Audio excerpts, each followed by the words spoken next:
கிட்ட பேசிட்டு வரேன் உங்களுக்கு, அப்பதான் உங்களுக்கும் விஷயங்கள் கிடைக்கும். எப்படி பாக்குறீங்க திரு ஜவஹர்லி இந்த நீதிமன்ற தீர்ப்பு, அடுத்தடுத்த நகர்வுகள், காவல்துறை, அரசாங்கம் அதெல்லாம் எப்படி பார்க்க? தமிழ்நாடு காவல்துறையை பொறுத்த வரைக்கும் மிகச்சிறந்த காவல்துறை. ஆனால் இந்த அரசாங்கத்தினுடைய கவனக்குறைவு, குளறுபடியால் இன்றைக்கு உளவுத்துறை தோல்வினால 41 உயிர்கள் பலி வாங்கப்பட்டிருக்கிறதுன்னு தான் எங்களுடைய குற்றச்சாட்டு.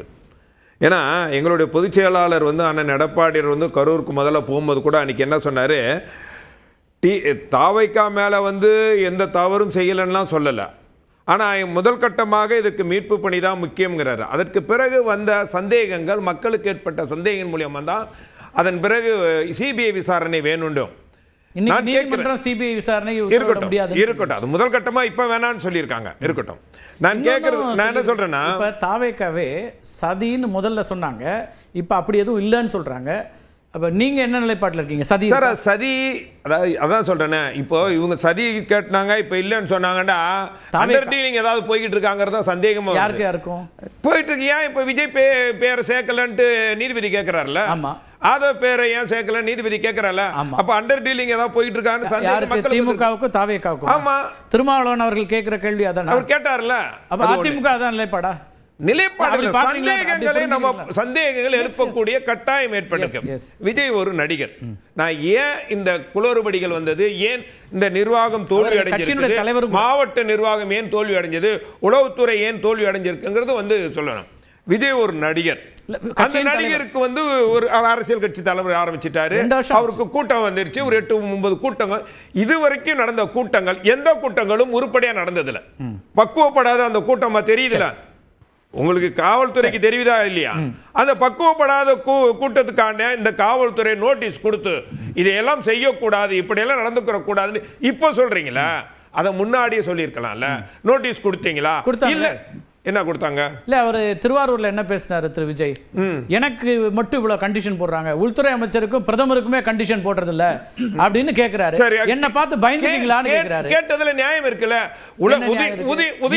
நீங்க தான் சொல்றீங்க. இல்ல இல்ல, அப்ப கேட்டதுக்கு சார், இப்போ ஒரு சூழ்நிலை வேற, அப்போ உள்ள சூழ்நிலை வேற. நீங்க நான் முடிச்சிடறேன். அல்ல, அது வேற, இப்ப வேற.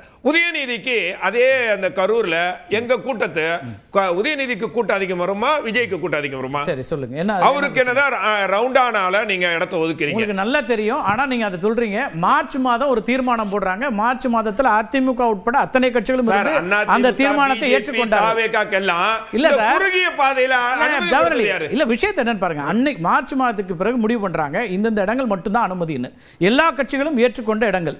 அதுக்கு பிறகு யாருக்கா கொடுத்துருக்காங்களா ஆளுங்கட்சியில? நீங்க சொன்னீங்கன்னா நாம இப்பவே பரந்தாமட்ட கேள்வி. உதயநிதியினுடைய கூட்டம் ரவுண்டான எப்ப நடந்துச்சு? அதாவது நீங்க அனுமதி கொடுத்தீங்களா? அனுமதி கொடுத்தீங்களா?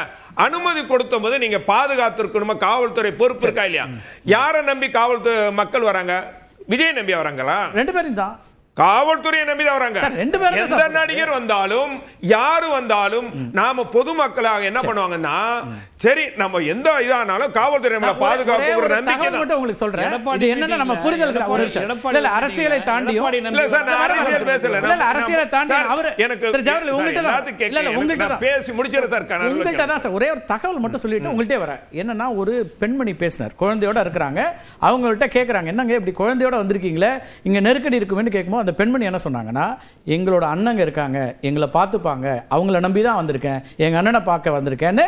அதனால நம்ம 2 பேருக்கு பொறுப்புன்னு சொல்றேன், வேற ஒன்றும் நான் சொல்லல. நான் பொறுப்பு 2 பேருக்கு இருக்கு, ஆனால் மக்களை காக்கக்கூடிய பொறுப்பு இந்த அரசாங்கத்துக்கும் காவல்துறைக்கு தான் அதிகம் இருக்கு. மறக்க முடியாது. அதை தான் நேத்திக்கு எங்களுடைய பொதுச் செயலாளர் எடப்பாடியார் தர்மபுரியில் பேசும்போது, காவல்துறைக்கு தான் முழு பொறுப்பு இருக்குது, மக்களை காக்க பொறுப்பு. அதை தான் இன்றைக்கு நீதிபதி மதுரை உயர் நீதிமன்ற நீதிபதிகள் சொல்லியிருக்காங்க.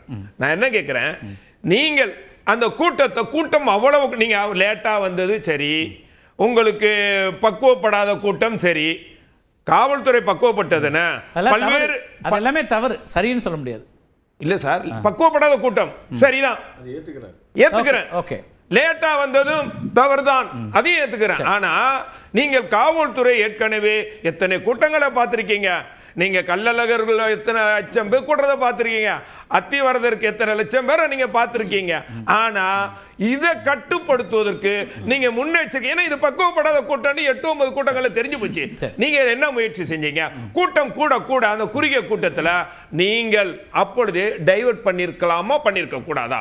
இன்னொன்னு, குழந்தைகள் இவ்வளவு நாங்க 500 போலீஸ் வச்சோம், 1000 போலீஸ், ஒரு குழந்தை கூட உங்க கல்லப்படலையா? இந்த குழந்தைகளை கூட்டு வர இங்க வரக்கூடாதுன்னு சொல்லி நீங்க காவல்துறை தடுத்திருக்கலாமா? அப்படி தடுத்திருந்தா என்ன நடந்துச்சு நீங்க? நான் என்ன சொல்றேன்னா ஜவஹர்லி, நம்ம எல்லாருமே சேர்ந்து, என்னுடைய பொறுப்பாகவும் நான் சேர்ந்து பேசுறேன், என்னுடைய பொறுப்பாகவும் சொல்றேன், திருச்சியிலிருந்து நாகப்பட்டினத்திலிருந்து திருவாரூர்லேருந்து இந்த சிக்கல்கள் வரும்போது அக்கறையின் பார்ப்பட்டு கூட நாம யாராவது பேசியிருக்கலாமோன்னு எனக்கு தோணிக்கிட்டே இருக்குது. நாம அதை இந்த விஷயங்களை சார் நமக்கு தோணுது. ஆனால் அரசாங்கத்துக்கு இப்போ சார் அரசாங்கத்தை மறுக்கவே இல்லை ஜவஹர், அரசாங்கத்தை மறுக்கவே தெரியுமா? இது சொன்னா அது அரசாங்கத்துல பலி சொல்லிடுவாங்க, அரசாங்கம் இப்படி வேணும்னே செய்யற, அதெல்லாம் பார்க்க கூடாது. ஒரு 41 உயிர்கள் காப்பாற்றப்படனா காவல்துறை கண்டிப்பான நடவடிக்கை எடுத்திருக்கே ஆயிருக்கணும். அப்போ அதுதான் அது நாம அவர்களுடைய தோல்வியின் காரணமாக 10 குழந்தைகள் இறந்து போச்சு சார். யார் இப்போ? அப்ப நீங்க ஒரு கூட்டத்தை பத்தி மட்டும் சொல்றீங்க, விஜய் பத்தி மட்டும் தான் சொல்றீங்க. சரி, நீங்க தான் இது இல்லையா? இப்போ இந்த இடத்துல எப்படி வச்சு பாருங்களேன், திமுக அப்படி ஒரு கூட்டத்தை நடத்துது, நீங்க ஆட்சி பொறுப்புல இருக்கீங்க. இப்ப யார் யாருக்கு இந்த பொறுப்பை நம்ம பிக்ஸ் பண்ணுவோம்? சார், ஆட்சி உறுப்பு காவல்துறை தோற்று போயிருந்தாலும் நிச்சயமா என்னை பொறுத்த வரைக்கும் அப்படிப்பட்ட கூட்டத்தை நீங்கள் ஏற்கனவே இவ்வளவு மோசமா இருக்கும்போது ரத்து செய்திருக்கணும். அந்த கூட்டத்தை ரத்து செய்த 41 உயிர்கள் நீங்கள் உங்களுக்கு பாதுகாத்திருக்கலாம்ல. சரி, இன்னொன்னு நான் நீதிபதி சொல்றார், என்ன சொல்றாரு? பொறுப்பு கடமை எல்லாம் நீங்கள் அவர்களுக்கு இருக்கு, இல்லாட்டினாலும் அதை செய்ய வேண்டிய பொறுப்பு நம்ம இது காவல்துறைக்கு இருக்குன்னு சொல்றாருல. இன்னொன்னு கேட்கிறாருல, நீங்க இந்த கேமராவெல்லாம் போட்டு எடுத்துட்டே போனாங்கல்ல, இது வரைக்கும் அந்த கேமராவிலையும் நீங்க பறிமுதல் செய்யறேன்னு கேட்டாரு. நோட்டீஸ் கொடுத்துருக்காங்க, சம்மன் கொடுத்துருக்காங்கல்ல சார். இது என்ன சார், நீதிபதி சொன்னோன்னு கொடுக்குதா? அதுக்கு முன்னாடியே சம்மன் கொடுத்துருக்காங்க சார். இது எப்ப கொடுத்துருக்காங்க சார்? சம்மன் எல்லாருக்கும் சர்வ் பண்ணிருக்காங்க சார். சார், சம்மன் கொடுத்ததா சார் முக்கியம்? நீங்க அன்னைக்கே நீங்க கேமராவுக்கு சார் மறுநாளே அந்த வாகனத்தை பறிமுதல் செய்து அந்த கேமராவை முழுக்க எடுத்துருந்துருக்கணும். நீங்க எப்ப சார் நீங்க நடந்து சார் சம்மன் கொடுத்திருக்காங்க, சம்மன் வாங்குனவர் ஊர்ல இல்ல சார். அத பத்தி நீங்க கேட்க மாட்டேங்கிறீங்க. சம்மன் வாங்குனவர் ஊர்ல இல்ல. நீங்க ஏன் சார் அந்த கேமராவை பறிமுதல் செய்ய முடியாதா சார் காவல்துறையால? ஓகே ரைட், நம்ம கேப் காவல்துறையினால இதெல்லாம் இவங்க விட்டுருக்காங்க. நான் என்ன சொன்னேன், இதுலதான் பல்வேறு சந்தேகங்கள். இது இவர்கள் என்னெல்லாம் சந்தேகம் உங்களுக்கு சொல்லுங்களேன். திமுக இப்பொழுது அவங்க நிலை மாறி விஜயை காப்பாத்துக்கிட்டாங்கிற ஒரு நிலைப்பாடு உங்களுக்கு பொதுமக்களுக்கு ஏற்பட்டிருக்கு. கட்சியில இருந்து தொண்டர்கள்லாம் உங்களை நோக்கி வர்றாங்க, நம்பிக்கையா வர்றாங்க, நீங்க இப்படி சொல்றீங்க. பொதுமக்கள் பேசுற கருத்துக்கள் நீங்க நீதிபதி கேட்கிறார்ல, அதுக்கெல்லாம் நம்ம சொல்லி ஆகணும். நான் ரெண்டாவது சார், நீங்க ஒரே ஒரு விஷயம் தான், இதை முழுமையா காவல்துறைக்கு பொறுப்பு இருக்கா இல்லையான்றதான் என்னுடைய கேள்வி. மீண்டும் மீண்டும் வைக்கிறேன். ஏன்னா மக்களை பாதுகாக்க வேண்டிய கடமை இவர்களுக்கு இருந்தா, இவர்கள் நினைத்திருந்தா அந்த கூட்டத்தை ஓரளவுக்கு பிரிச்சு போயிருந்தா இந்த உயிர்கள் பலியா இருக்காது. ஆகவே இதுக்கு முழு பொறுப்பெடுத்து இந்த அரசாங்கம் தான் அவமானப்படணுமே தவிர விஜய்க்கு பொறுப்பு இருக்கா இல்லையா? விஜய்க்கு பொறுப்பு இருக்கு இல்லன்னு இருக்கு, ஆனால் முழு பொறுப்பு யாருக்கு? அதுதான் கேள்வி.